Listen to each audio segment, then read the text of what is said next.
చెప్పరాదమ్మ, నీ పేరు ఏం పేరు, ఎక్కడి నుండి వచ్చినావు, ఎందుకు ఇక్కడ దాకా రావాల్సి వచ్చింది? అంబేద్కర్ నుండి వచ్చినా సార్. నేను అంబేద్కర్లో ఉంటాం. అయితే నేను ఇల్లు కోసం వచ్చినాం. అయితే ఇల్లు లేదు మాకు. మా నాన్న కూడా లేడు, చనిపోయాడు. 2009 చచ్చిపోయాడు. మాకు ఇల్లు లేదు, ఏం లేదు. పింఛన్ కూడా రావట్లేదు మమ్మీకి. నాన్న 2009లో చనిపోయిందా? మమ్మీకి పింఛన్ రావట్లే. నేను పనికి పోయి రోజుకి 200 ఇస్తున్నాను. 5 మాసం షాపు పోయి చదువుకోవట్లేదు అంటే కొన్ని రోజులు చదువుకుంటున్నా, కొన్ని రోజులు పనికి పోతున్నా. ఇక అట్లా చదువు మానేసిపోతే అవుతుంది. మళ్ళా పనికి పోవాలా, ఇంట్లో తిండి కూడా వెళ్తలేదు, ఎవ్వరు పట్టించుకోవట్లేదు.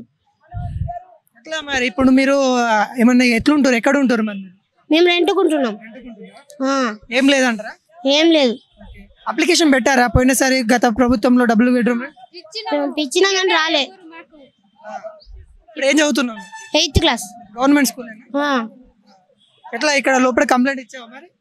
ఇల్లు కావాలని ఇచ్చినాం. ఫోన్ కి మెసేజ్ వస్తుందని చెప్పారు. అంటే మీ కాడ ఎమ్మెల్యే గాని వాళ్ళని కలిసే ప్రయత్నం చేశారు? లేదు, మాకు తెలియదు.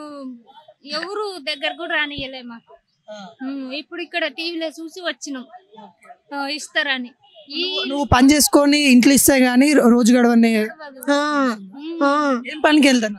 అది పాతింప సమయం వెనకాల నింబడతారు కదా, దానికి పోతున్నా. ఆ పనులకు వెళ్ళి చదువుకుంటూ ఇటు అమ్మని పోషిస్తాను. పింఛన్ రావట్లేదు. అప్లికేషన్ పెట్టారా? పెట్టలే. ఆధార్ కార్డు ఇప్పించినట్ట, కాలిపోయిందంట. ఆధార్ కార్డు అడుగుతుంటే 10,000 అడుగుతురంట. మీ సేవ దగ్గర పోతే 10,000 ఇస్తే ఇస్తాం, 3,000 ఇస్తాం, 5,000 ఇస్తాం అంటుంది. మా అమ్మేమో అన్ని పైసలు కట్టలేదు. అదేం అర్థం చేసుకోవట్లేదు. మస్తు బాధ అయిపోతుంది మాకు.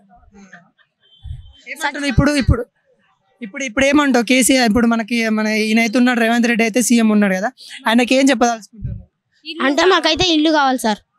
ఇల్లు ఇస్తే బతుకం, సచ్చిపోతాం. సానికైతే సిద్ధం.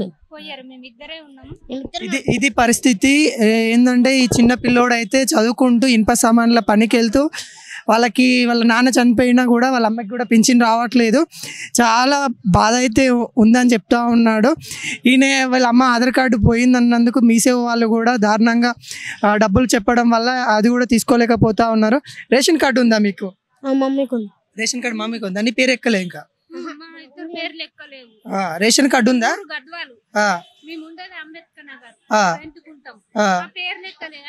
మరి ఇవన్నీ ఎక్కియరి మాకు బియ్యం వస్తాయి కదా, అడకతిన్న బతుకైంది అంటే అదే డబ్బులు.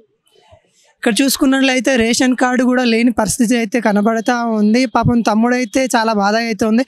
ఇది సీఎం గారు అయితే ఖచ్చితంగా అయితే చూడాల్సిన సమస్య అని అయితే చూస్తూ ఉన్నాము. ఇక్కడ ఇదైతే వాళ్ళ హస్బెండ్ వాళ్ళదైతే ఉంది, కానీ వీళ్ళైతే లేదు. గత 9-10 సంవత్సరాల నుండి కేసీఆర్ గారు అయితే కొత్త రేషన్ కార్డులు ఇవ్వనందుకు ఇదే ప్రూఫ్గా అయితే ఉండడం అయితే జరుగుతూ ఉంది. మనం చూసుకున్నట్లయితే ఇదైతే వీళ్ళ సమస్య అయితే ఖచ్చితంగా తీర్చాలని కోరుకుంటాము.